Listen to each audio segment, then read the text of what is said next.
মারছে আমাকে। অপরাধ নাই। না না, আপনি আমাকে ঘুষি মারছেন কেন? আপনি বুঝে ঘুষি মারছেন। আমার নাম শুভ, আমি রিক্সা চালাই। আমার কোনো অপরাধ নাই। স্যার মারছে আমাকে। অপরাধ নাই। না না, আপনি আমাকে ঘুষি মারছেন কেন? আপনি বুঝে ঘুষি মারছেন। আমি জানি শুনে ঘুষি মারছেন। আমি একটু ব্লক করিনি। আমি একটু ব্লক করিনি। না না,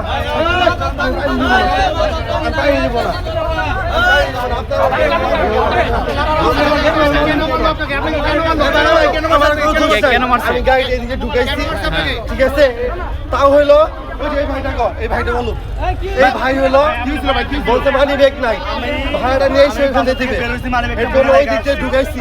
ওনাকে বলছি যে একটু সামনে যাবো, আম্মু দাঁড়ায় আছে, আপনার আমার সাথে একটু আসেন। আমি ওই স্যারকে বলছি যে আমি সামনে গিয়ে টাকা দিব। এবারে বলতে বলতে উনি আমাকে টাকা দিচ্ছে, আমাকে মুখের মধ্যে ঘুষি দিছে, এইভাবে মুখের মধ্যে ঘুষি দিছে, আমার নাকে নাক ফাটা দিছে ঘুষি দিয়ে। আবার সাংবাদিকের ধাক্কা দিচ্ছে, সাংবাদিক প্রশ্ন করছে, ধাক্কা দিচ্ছে। কেন আপনি ধাক্কা দিবেন? আপনার কি এই দায়িত্ব? আপনার কি দায়িত্ব এটা? আপনার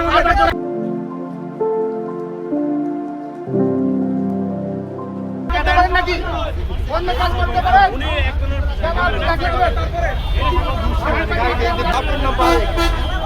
আচ্ছা কি হয়েছে আপনার সাথে একটু ঘটনা বলেন দেখি। হইলো এখানে আমি আসছি, আইসা গাড়িটা ঢুকাই দিচ্ছি। উনি হইলো সিগন্যাল দেয় কিছু দেয় নাই, আইসার গাড়ি খাঙ্গি বলে ঢুকাই লিখে প্রথমে চল মারছে, তারপর মুখে মুখে ঘুষি মারছে। আমি বললাম স্যার আমার ভুল হয়েছে, মাপ চাইছি, আমার কোনো ভুল হয় নাই। তারপরে আমি মাপ চাইছি, উনি সে এটা মানে নাই। সে আমার মুখের মধ্যে শুধু ঘুষি মাইরে রক্ত রক্ত দেখতে যাচ্ছে, পুরো শরীর ফুটে ভাইসে গেছে। আর রক্ত এখানে ঘুষে সে আমার হাতে পানি ঢালে দিচ্ছে, আমার হাতে রক্ত ছিল। কি গাড়ি চালান? আমি এই জায়গায় চাই। সে মারলো জীবনে এটাই করতো। আপনি আইনের লোক, আপনি তো বেআইনি করতে পারেন না। এটা সাধারণ একজন পাবলিক হইতো, সে এটা করতো, সেটা মানতাম। আপনি আইনের লোক এটা করতে পারেন না, এটা কোনোদিনই করতে পারেন না। এই